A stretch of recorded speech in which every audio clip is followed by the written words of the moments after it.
Salam, mən Heydər Heydərzadə. Yeni bir video dərslikdə sizləri gördüyümə şad oldum.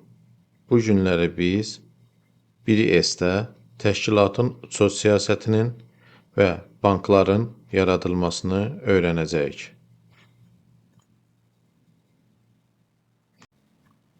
Gəlin indi keçək dərsimizə. Proqramımızı açırıq.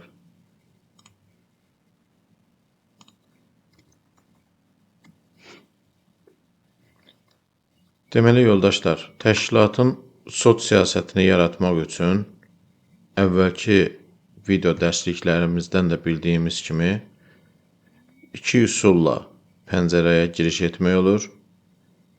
Altdakı qısa yollar və yaxud da üstdəki seçimlərlə.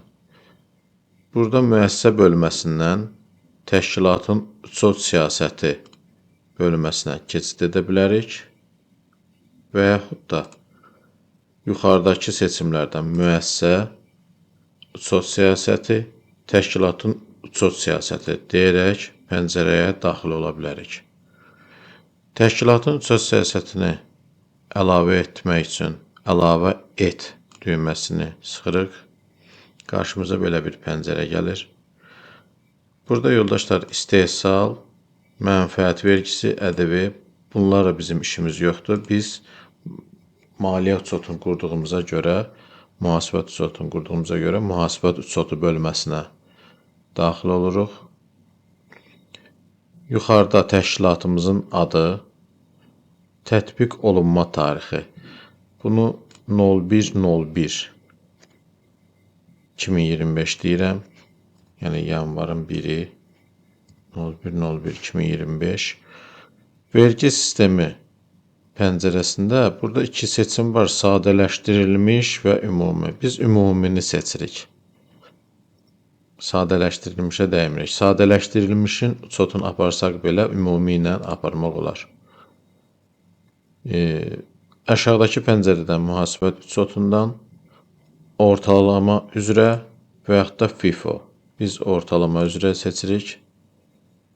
Digər seçimlərlə işimiz yoxdur. OK deyirik. Təşkilatın uçot siyasətini yaratmaq bu qədər. Təşkilatın uçot siyasətini yaratmaq vacibdir. Çünki əgər biz uçot siyasətini yaratmazsaq, qarşıdakı əməliyyatlarda proqram bizdən uçot siyasətini yaratmağımız istəyəcək.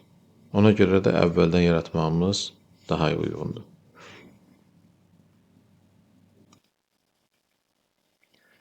İndi isə gəlin bankların yaradılmasına baxaq. Bankları yaratmaq üçün həmişəki kimi əvvəldən firmalar adlı belə bir faylı yaratmışam. Burada həmin o firmalara aid banklar hissəsi var ki, biz bunları həm avtomatik olaraq, həm də əllə doldurmaqla yaradılmasını öyrənəcəyik. Bankları yaratmaq üçün bank bölməsindən banklar, məlumatlar kitabı hissəsində banklar və yaxud da yuxarıda da bank bölməsindən banklar deyərək keçid edə bilərik. Açılan pəncərədə əlavə et deyirik və bankımızı yaratmağa başlayırıq. Bankımızın adını soruşur bu hissədə. Qrup hissəsinə dəymirik. Ad hissəsinə bankımızın adı. Məsələn, gəlin ilk öncə bizim təşkilatın özünə aid olan, Smart MMC-nin özünə aid olan bankı buradan kopya eləyək.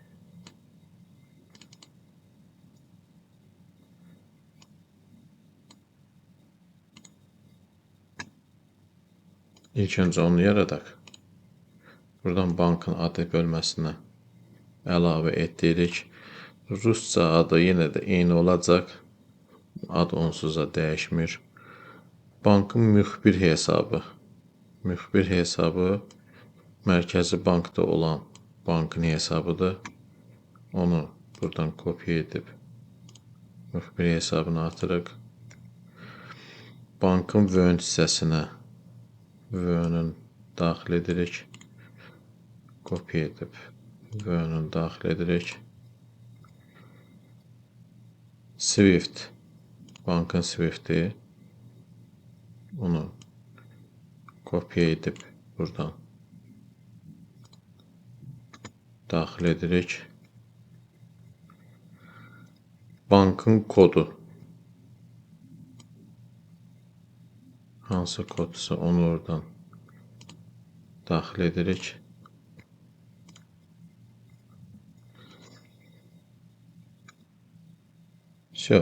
Bundan sonra IBAN nömrəsi bu banka aid olan IBAN'dır. Yəni bizim IBAN nömrəmiz deyil, banka aid olan IBAN'dır. Ona ehtiyac yoxdur. Onsuz da bank bizimlə hesablaşmada avtomatik olaraq tutulmaları, yəni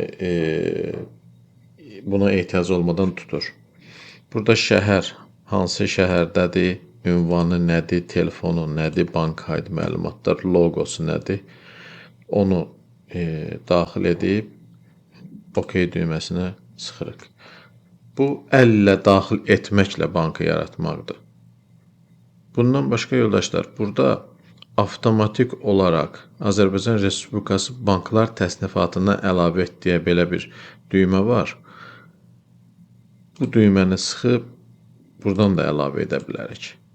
Burada demək olar ki, çox banklar var. Bəziləri var ki, onlar olmaya bilər. Onları əllə daxil edirik. Avtomatik daxil etmək üçün gəlirik. Məsələn, buradan Bank Respublika ASC. Bunun kodunu kopya edirik. Bank Respublika kodlar bölməsində seçim edib Ctrl F vurub axtarış edə bilərik. Axtar deyəndə gəlir Bank Respublika. Burada kodumuz nə idi? 505 668 505 668. Bunu seçirik. Artıq hər bir bölməsini avtomatik özü doldurur. Baxın, IBAN nömrəsi burada da yoxdur. Ehtiyac yoxdur onu, yəni doldurmağa. OK deyirik. OK dedikdən sonra bankımız banklar siyahısında əlavə oldu. İndi keçirik digərlərini də əlavə etməyə. Məsələn, Access Bank adından da axtarıb tapa bilərik. Ən rahat yolu kodla axtarıb tapmaqdır. Burada Ctrl F, Ctrl V, Access Bank'da seçim edirik, OK deyirik. O bankımızda yarandı. Keçirik digərlərini yaratmağa. Buradan Capital Bank ASC Suraxana filialı kodu kopya edirik.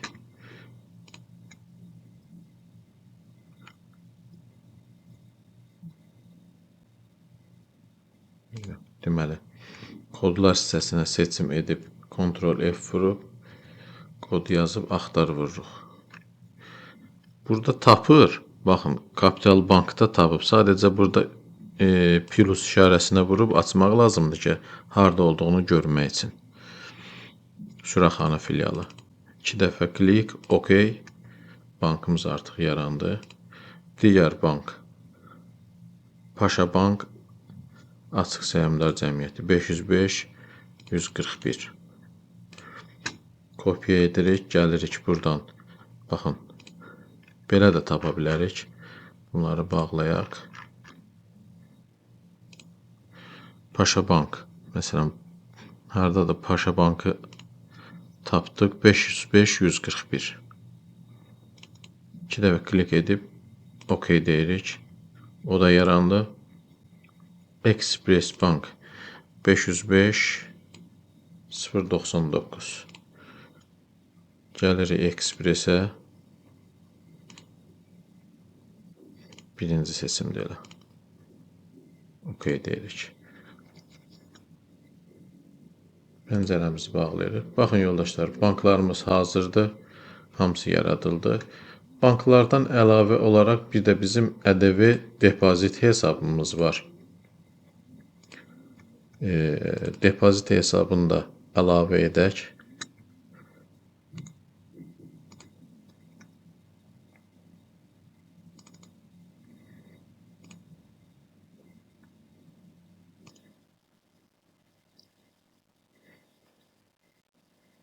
Deməli, depozit hesabı kodu Dövlət Xəzinədarlıq Agentliyi adı belədir. Gəlirik. Buradan yenə Dövlət Xəzinədarlıq Agentliyin tapırıq. Onsuz da onun kodu 1-dir. 2 dəfə seçim edib OK düyməsini sıxırıq. Dövlət Xəzinədarlıq Agentliyi artıq bizim ƏDV depozit hesabımız da hazırdır. Banklarımız da hazırdır. Bu günlük bu qədər. Növbəti video dərslikdə görüşmək ümidi ilə videolarımızı bəyənib abunə olmağı unutmayın. Hələlik digər video dərslikdə görüşmək üzrə. Salamat qalın.